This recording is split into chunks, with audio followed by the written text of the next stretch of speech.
Double Take Sports Talk with the Watts brothers. Coming up, we are going to have Super Bowl predictions between the New England Patriots and the Atlanta Falcons. We will have your predictions and our thoughts going into Super Bowl Sunday coming up next.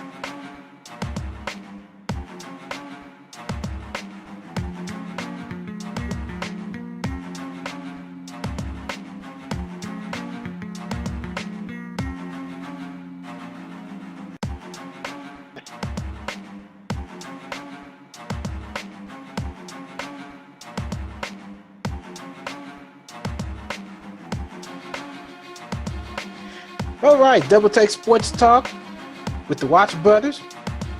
Darren Watts here, the opposite side. Say hello, Darren Watts today. All right, what's going on? What's up? What's going on? Welcome to the show, everybody. All right, yeah, welcome to the show, Darren. How you feeling? Yeah, I'm okay, man. I'm okay. All right. So, as of course, tomorrow is Super Bowl Sunday, and as of for me, I have a very special message for one Will Walker for the comments that he made that kind of just got my attention. So I wanted to bring it to his attention. Some things that he said, and I just want him to just know how I feel about that. Okay. Other than that, we'll have the Super Bowl, our predictions of who we think is going to win. We'll have that, and then our thoughts going into Super Bowl Sunday as it is a very special Sunday. Daryl, you ready to do it?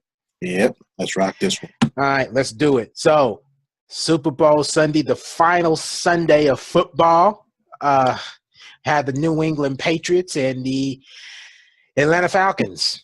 The Atlanta Falcons ranked 7th in defense, and New England ranks 8th in defense. I think that is going to be the key for success for both teams in this matchup. Daryl, who do you have today?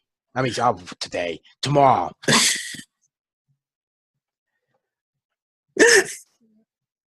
Okay. Straight up. I'm not going to beat around the bush with this one. I'm just going to come straight out with it. I got the Falcons in this game. So do I. This is one of the best, two of the best offensive teams in this in the league. And when you look at this as the Patriots and the Falcons are just too high powered. I understand that the Patriots have their experience, but if the Patriots defense cannot slow down the Atlanta Falcons offense, it's going to be a long day in the office for them. I got the Falcons. Here's my thing. Here's my thing about this whole ordeal, and this goes to the Will Walker message that I have for him. First off, just on my thoughts on just the game in general. This Sunday's game is going to be a very interesting one, and it's going to be a very exciting one for all of the NFL fans. I like what Atlanta's doing. I like exactly how they set everything up. I like what Dan Quinn had done since he came in and took over as Atlanta's head coach. Didn't they get the number 1 seed in the NFC, or was it the number 2 seed? I think it was the number 2 seed. Dallas got the number 1 seed. You're right. That is right. So they came in, got the number 2 seed. They had struggled throughout the season. Last couple seasons, not this season, but through the last couple seasons. I see Atlanta just coming out with strong intensity. They have a shot at winning. They have a shot at winning, and I believe for a mere fact that Atlanta is just going to win this game. So that being said, let me just give this message to Will Walker. I noticed that he said something about experience coming into this game. It's all about New England and experience. Well, what I wanted to say was a little too long, and I didn't necessarily have the time to sit down and type everything out that I wanted to type out on Facebook when he tagged me and you and a few other people on the status that he had. So I'm just going to put it out here on the podcast. Okay. Here's something that gets me. When you look at somebody with experience, I look at somebody with experience that's worked hard to get to that point. To me, New England have not done that. Not even since the day one, since Belichick took over in 2000. They have not worked hard to me to be able to sit down and prove to me that they have actually sat down, worked hard, and did it. That's why Spygate come into the picture. They cheated. And to me, cheaters, to me, never can succeed beyond what they have done because they have had a competitive edge and an illegal competitive edge over any team in the NFL except one. The New York Giants. There you got it. That being said, you talk about experience when it comes down to the New England Patriots. Let me give a little bit of pieces of information about experience. The very first Super Bowl in 2001 with Tom Brady's appearance against Kurt Warner and the St. Louis Rams. Neither one of those quarterbacks had experience going into the Super Bowl. Neither one of them had it. So that was a toss-up for both teams to win the Super Bowl. Well, for both quarterbacks. I'm using this as quarterbacks. Both teams had a competitive edge to be able to win the Super Bowl because they made it because of their work ethic. Again, New England, I believe, cheated in 2001 also, even though it wasn't proven. But Kurt Warner had an advantage. They only lost by 3. They kept up with New England. They kept up with them. New England evidently won, but no experience on that behalf. Experience for Tom Brady and Kurt Warner, check. That's a done deal. Going on to 2003, the next year later, when they faced off against Jake Delhomme. Jake Delhomme, no Super Bowl experience. Tom Brady with Super Bowl experience. At the time, cheating or not, Tom Brady had experience, won a Super Bowl. Okay, experience. Congratulations. So proud of you. Cheating again, possibility. Then move on to the next year, 2004. Again, Tom Brady experience against no experience, Donovan McNabb. Again, only lost by 3 points. Donovan McNabb did to Tom Brady. All 3 Super Bowls, only lost by 3. Yeah, only lost by 3. Experience, Tom Brady, check. Experience, Donovan McNabb, he now officially has it. Didn't going into it. Okay. Go to 2007. New England Patriots, New York Giants. Experience, Tom Brady, check. Experience, Eli Manning, no. Who won? The Giants. Even a kid can teach an adult new tricks. It's not about experience. It's about who wants it more. Atlanta, to me, has shown that they want it. To me, they have shown it. And I believe they are going to show it to New England. 2011, again, both quarterbacks, Tom Brady, Eli Manning, experience, check. Who won? Eli Manning, simply because Eli Manning had the edge of competitiveness. He's shown that he could beat New England, and he did it twice. Experience, out the window. Up until this point, Tom Brady should have won both of those. Period. 2014. One mistake. Just one mistake on Pete Carroll's and Russell Wilson's behalf. One mistake. Only won by 4 points. 4 points. And you're talking about they're going to win by a double-digit deficit? Are you crazy? Double-digit. New England over Atlanta by a double-digit figure. I hope you're kidding. I really do. I really do. Double digits, I think you have literally lost your mind. Really? Seattle, New England won by 4. 4. Only 4. Really? Double digits? New England can't even get that competitive edge to blow somebody out. And not being funny, even in 2000, was it 2002 or 2001? 2001. Was it 2001? Either 2001 or 2003 when they faced Oakland. Best defense, 2001. Made the best team win. Oakland should have won that game. The stupid tuck rule, if you lose the football, you lose it. Oakland was supposed to have faced St. Louis that year.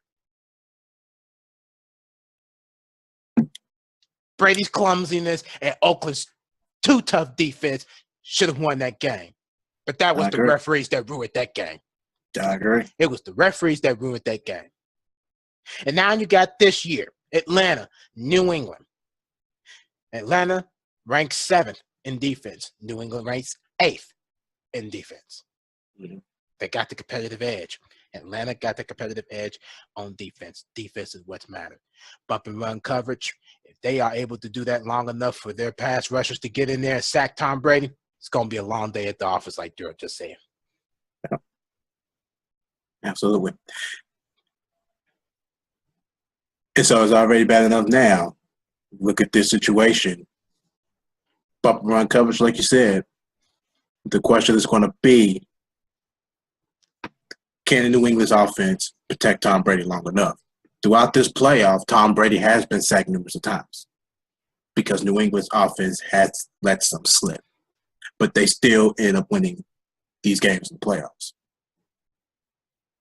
But you also got to look at the same time offensively for the Atlanta Falcons and what they have done. They have hardly given up sacks. Hardly. Offensively. You know, they're able to take care of the football. They got a good pass rush type of scenario. So now the question revolves around who is more hungrier. Darren, you're right. This is not about experience anymore. That's a done deal. Excuse me. That's a done deal. You can't undo something that you know that experience is going to be based about who wants it more. It is about who wants it more. Just because Tom Brady has experience and Matt Ryan doesn't have none, that do not mean that it is what it is. That do not mean that it's going to happen that way. Matt Ryan could get an edge on him. Eli Manning, I've proven that. He has beat Tom Brady twice in the Super Bowl. With no experience his first year. Exactly. Going into the Super Bowl. Exactly. Here's my thing. But here's my thing that New England should be concerned about. Very big concern. And Tom Brady already knows it. One person that New England should be concerned about is Tom Brady's blind side. Yep. Dwight Freeney. Yep. Dwight Freeney. Yep. He is chasing his second ring. He wants that ring. He wants that ring. He wants it. He wants it. And anything he can do to get inside there, to get Tom Brady that sack, strip, force fumble. Oh, it's over. It's going to be a long day for New England. Yeah. It's over. It's a long shot for Tom Brady to get sacked, but Tom Brady has to play a perfect game. And here's what I mean by a perfect game. No sacks. Mm-hmm. That means if his offensive line slip, he better pick up the slack and learn how to move his feet. That's right. If this is about experience, he better beat him by himself. I agree. He better be able to move his feet. And then on top of that, if you want to be able to win this game, Tom Brady must throw perfect passes. And I'm not talking about those ones where it tips off of a receiver's hands. I am talking about a perfect fit to the numbers on the chest. Mm-hmm. If you even let one slip and get one as an interception, you're in for a long day. You're in for a long day. Interceptions will not get you to win this game. Turnovers will not get you to win this game, rather if it is off an interception or rather if it is off a fumble. You better make sure that you are on your A game, pure 100%. And you better capitalize off of Atlanta's mistakes. Because if you don't capitalize off of Atlanta's mistakes, your last 7 Super Bowls are going to be the exact same way as they were, either by 3 or 4 points. And it's not going to be about double deficit. I can tell you that. Mm-hmm. because I already predict enough that this game is going to be a touchdown or less. See, and then we also even use Green Bay as experience to get past Atlanta. Did they win? No, they Green didn't. Bay did not win. They did not win. Experience does have nothing to do with this at this point. If that was the case, Green Bay should have been in the Super Bowl. Should have been Green Bay and New England. I agree. Too many veterans that wants it more than the opposing team. This is what this is about. You know, so you got Matt Ryan, you got Devontae Freeman, you got Dwight Freeman, you got Vic Beasley. You know, these are players that are rallying behind each other, offensively and defensively. This is it. This is it right here. And as you mentioned in an earlier show about Bill Belichick being a strategist, he's a good strategist. And he got his work cut out for him to this point. If that means putting on the maintenance hat and the and overalls, yeah, and going in there and see what they're doing, yeah, that's what it's going to have to take. Yeah, because you're not going to be able to win this game off of pure coaching skills. You're not going to be able to win this game because he even said it before. It's up to the players to win. So you're not going to be the one to actually sit down and have to coach this team because all you're going to do is tell them to do their job. Yeah, do their job. Let's do your job. Atlanta's going to blow y'all's game plan wide open. Y'all ain't going to have a job to do in a minute. Y'all going to be scrambling on top of your toes. Mm-hmm. Absolutely. Just throwing it out there. I agree. Okay, Durham, anything else you want to add? Nah, man. I'm good. Super Bowl Sunday, you can catch it, I think, at 6:40. I believe it is on Fox. I believe it's 6:40. I believe it's 6:40. You catch that at 6:40 on Fox. Fox got the Super Bowl rights this year. Other than that, Double Take Sports It's Talk. 6:30, sorry. Yeah. I think it's 6:30. 10 minutes apart. Okay. Yeah. Thank you. 6:30 on Fox. Double Take Sports Talk from Darren. There's Darren on the other side of me. Yes, sir. Yes, sir. Right. Catch our episodes on Double Take Sports Talk. If you like our shows, get a show thumbs up. Always reply, comment. Help yourself to subscribing yourself on YouTube. Following us on Twitter at DTST 2414. Follow us on Facebook, also personal, and on Twitter, personal. Follow us. Enjoy the shows. Other than that, thank you for listening to the show. Thank you for watching the show. Until then, ciao. Ciao. This is Double Take Sports Talk with the Watch Brothers. I'm Daryl Watts. If you enjoyed the podcast and would like to see more, check out our videos on YouTube. And while you're there, subscribe, like, and share our videos. We don't mind. We're also on the social media side where you can catch up on the latest news and developer stories and different stat information. Follow us on Twitter at DTST2414. You can follow me, Daryl, at Love University, and follow Darren also at Darren Watch 14. We're on Facebook also, Double Take Sports Talk page at the Watch Brothers. Darren's is Darren Watts on Facebook, and I am myself, Daryl Watts II on Facebook. We got the blog Feature Critical Thinking and Analysis, so you can check that out at doubleTakeSportsTalk.blogspot.com. Thanks again.